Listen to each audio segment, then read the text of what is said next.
Hello friend, good morning to all of you. Welcome to Diwan education. ठीक,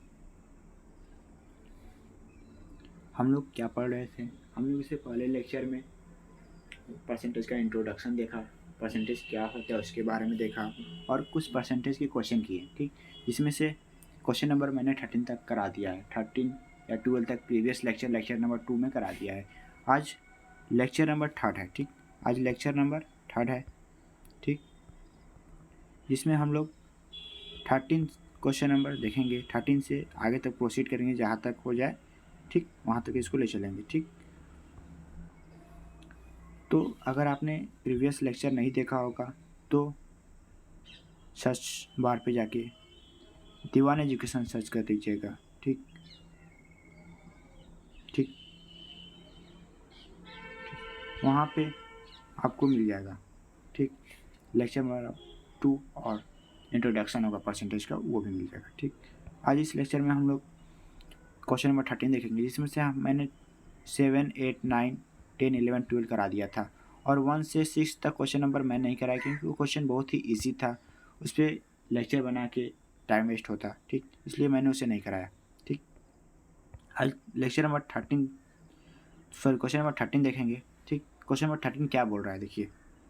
question number 13 बोल रहा है, question number 13 है क्या, देखिए। Sonu Sonu attend her class Sonu attend her school on 204 days in a full year. ठीक, पूरे एक साल में वो 204 दिन यानी 204 डेज स्कूल अटेंड किया है। ठीक, इफ हर अटेंडेंस इज 85%, उसका अटेंडेंस कितना है? 85%। Find the number of day on which school was open. तो हमें ये फाइंड करना है कि स्कूल पूरे साल मतलब पूरे 1 ईयर्स में कितने दिन ओपन थी। ठीक ठीक, ये हमें फाइंड करना है। देखिए क्वेश्चन कैसे बनेगा।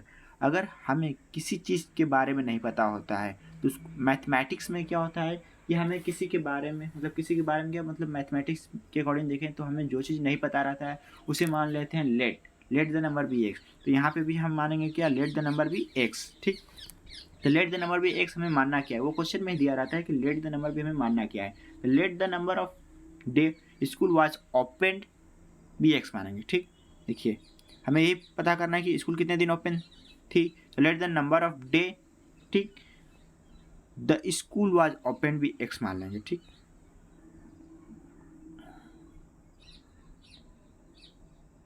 देखिए लेट द नंबर को एनओ से डिनोट कर रहे हैं ऑफ डे। एक मिनट जरा इसे छोटा कर ले। ठीक, अब देखिए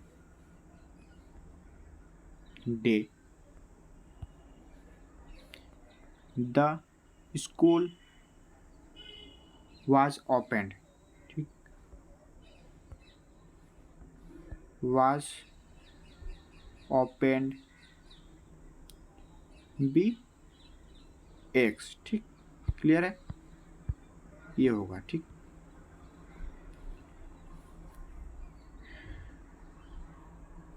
तो जो वो मतलब सोनल जो था, ठीक, सोनल जो था वो कितना दिन स्कूल गया था?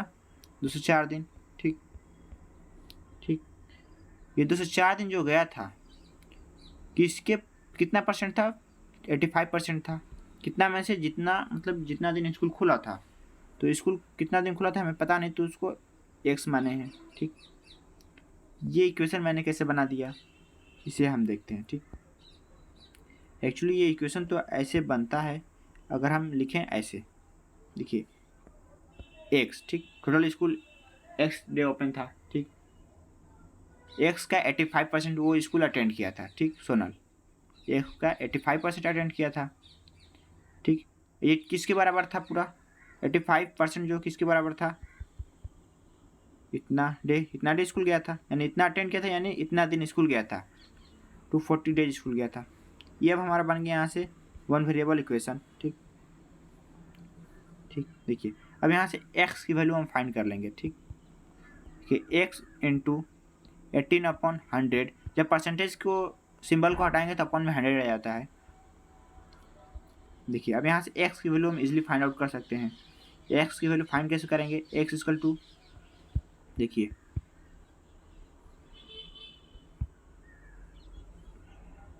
ऐसे इसको मैं स्टेप बाय सॉल्व करूँ तो क्या होगा, स्टेप बाय मैं सॉल्व करूँ तो यहाँ से कुछ कैंसिल हो रहा है, यहाँ से कुछ कैंसिल हो रहा है, 5 की टेबल से कैंसिल करके देख लेंगे एक बार। 5 1 जा 5, कैरी 3, 5 7 जा 35, फिर इसको 5 से 5 2 जा 0, यानी 7/20। अब ये कैंसिल आउट नहीं हो रहा है तो मैं इसे लिख क्या सकता हूँ, 17x/20 इक्वल टू 204। ठीक है, यही है। अब यहाँ से x की वैल्यू हम फाइंड कर लेंगे तो देखिए 17x इक्वल टू 204 इंटू 20। ठीक, तो x की वैल्यू यहाँ से फाइंड कर लेंगे 204 इंटू 20/17। ये 20 इधर जाके मल्टीप्लाई में हो जाएगा, जो डिवाइड में है राइट साइड इक्वल टू के राइट साइड जाएगा तो वो मल्टीप्लाई में हो जाएगा। ठीक, अब यहाँ से हम इसे कैंसिल आउट कर लेंगे। देखिए यहाँ से हम कैंसिल आउट कर लेंगे इसे, 70 के टेबल में ये कितने बार में जाएगा, 17 हो जाए 17, ठीक, कैरी 3, 17 2 जा 34, यानी 12 टाइम्स में। अब ये 12 और 20 का मल्टीप्लाई कर देंगे 240। ठीक, 240 क्या आ गया आंसर।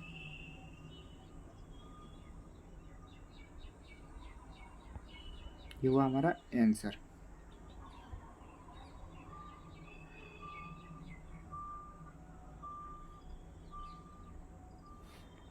ठीक, नेक्स्ट क्वेश्चन देखते हैं।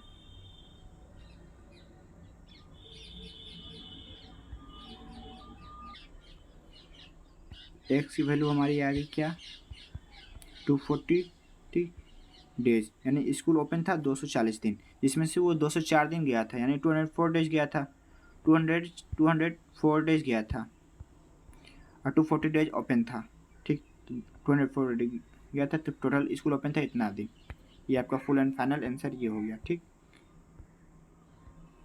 क्यों मैं इरेज कर दूं, क्योंकि थोड़ी नोट्स देखने में अच्छा लगेगा। ठीक,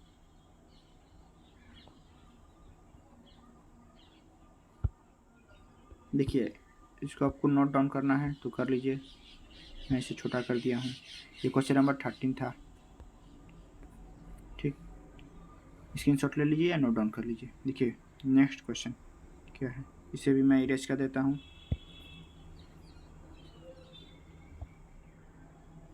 देखिए क्वेश्चन नंबर 14, ए कोई पर्सन है, income is increase 20% less than, A का कोई इनकम है जो 20% less than that B, A का जो इनकम है, ठीक, उसका इनकम जो है लेस है कितना, 20%, किसके इनकम से, बी के इनकम से। What percentage B income more than A, बोल रहा है बी का जो परसेंटेज है, क्या परसेंटेज है बी का कि वो ए से ज़्यादा, ए से कितना ज़्यादा है, मतलब वो पूछ रहा है। ठीक, कि बी का परसेंटेज क्या है, ए से तो बी कम है। ठीक, सॉरी, बी का जो परसेंटेज है ज़्यादा है, ए का कम है 20%, तो बी का परसेंटेज क्या है कि ए कम है, कितना परसेंट है, मतलब कितना इनकम है उसका बी का, कि ए का इनकम उसके सामने कम है, तो ये हमें फाइंड करना है। ठीक, यानी बी का परसेंटेज हमें फाइंड करना है। यहाँ से हम क्लियरली बना सकते हैं, हमें बी का परसेंटेज नहीं पता, सॉरी बी का इनकम हमें नहीं पता। ठीक, तो बी का इनकम, जो भी चीज़ हमें पता नहीं रहता है हम लेट मान लेते हैं एक्स, या फिर एक्स मान सकते हैं। ठीक, ठीक, let the be income be X नहीं, हम 100 मान लेते हैं। ठीक, 100 मान लेते हैं, 100 क्यों माने बाद में लास्ट में मैं बताऊंगा। ठीक, ए का परसेंट हमारे पास कितना है, ए का इनकम क्या है, ठीक, 20 लेस देन है, 20 लेस देन है किससे, बी से। ठीक, तो बी का इनकम हमारे पास क्या है, 100 है, 100 रुपीज़ है हमारा बी का इनकम, ठीक। यानी कि बी का जो इनकम है, ए का जो इनकम है लेस है कितना, 20% ऑफ बी का इनकम, यानी 100 मल्टीप्लाई बाई 100, ठीक। ये इस तरह लिखाएगा, इसको मैं इस तरह लिख देता हूँ, 20% लेस है किसके, 100 के, ठीक, यानी बी का। तो यहाँ से ए का इनकम क्या हो जाएगा, ये तो परसेंटेज को हटाएंगे, अपॉन में 100 मल्टीप्लाई 100 कैंसिल हो गया, यानी कि ए का इनकम क्या था, 80 रुपीज़, ठीक। ए का इनकम क्या था, 80 रुपीज़, ठीक। तो बी का इनकम क्या होगा, ठीक। देखिए, if A income is 80 rupees and then B income is 100 rupees, ठीक। और दिखाइए, ए इनकम इज RS 1 मान लेंगे, ए का इनकम 1 मान लेते हैं, तो बी का इनकम क्या हो जाएगा, देन बी इनकम क्या हो जाएगा, 100/18, ठीक। फिर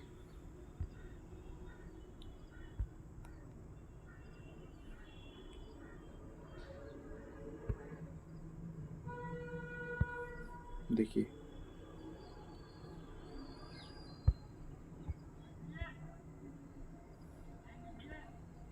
ए इनकम इज RS 100 मान लेते हैं, ठीक। देन बी का इनकम क्या होगा, बी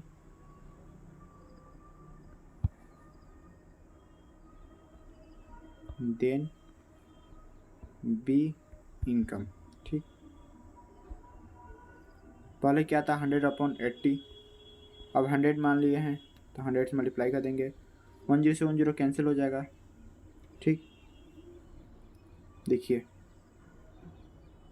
4 टाइम्स में, 5 टाइम्स में, 25 टाइम्स में, यानी 125, ये हुआ बी का इनकम।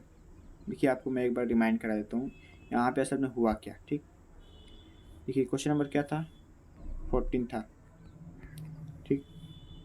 क्वेश्चन नंबर 14 देखिए क्या था, तो 14 था, हमें बी का इनकम नहीं पता था। अगर मैं यहाँ पे x मानता तो यहाँ पे भी x 100 की जगह पे x लिखता, फिर x लिखने के बाद x की वैल्यू निकालने में थोड़ा डिफिकल्ट पड़ जाता है, यहाँ पे दोबारा x आ जाता। यहाँ पे देखिए, यहाँ पे भी x, तो यहाँ पे 18, यानी कि यहाँ पे x माइनस 18 आ जाता, ठीक। यहाँ पे x माइनस 18, यहाँ पे थोड़ा निकालने में थोड़ा डिफिकल्ट पड़ता, ठीक। तो इसलिए मैं इसको 100 मान लिया।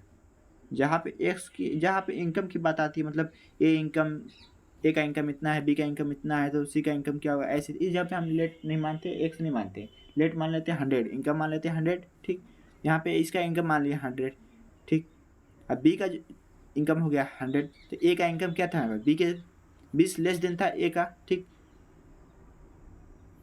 यानी कि 20 से लेस देन था, 20 से लेस देन था 20%, तो बी का इनकम 100 हो गया, 20% लेस यानी 20 कम था उसके में, ठीक। यानी कि बी ए का इनकम हमारा इतना हो गया, ठीक।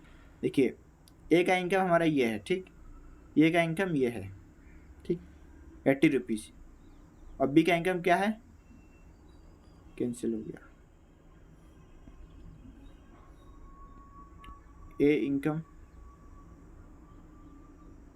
इज 80 रुपीज़, ए का इनकम क्या था 80 रुपीज़, बी का इनकम क्या था 180 रुपीज़, तो ए का इनकम मान लीजिए 1 रुपीज़ होता, तो बी का क्या हो जाता 100/80, यानी कि मान लीजिए एक कलम का दाम,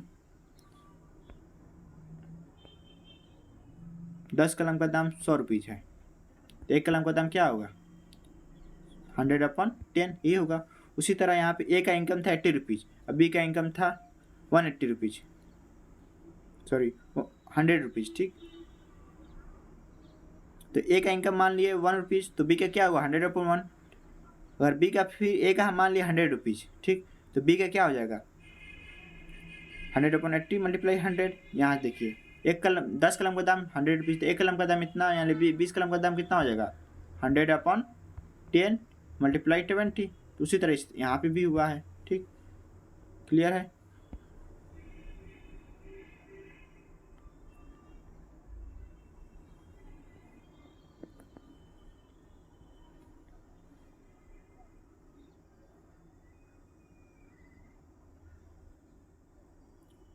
क्लियर, चलिए ठीक है। इस लेक्चर में ये क्वेश्चन नंबर 13 14 हो गया। इससे आगे नेक्स्ट लेक्चर में आगे क्वेश्चन करेंगे। ठीक,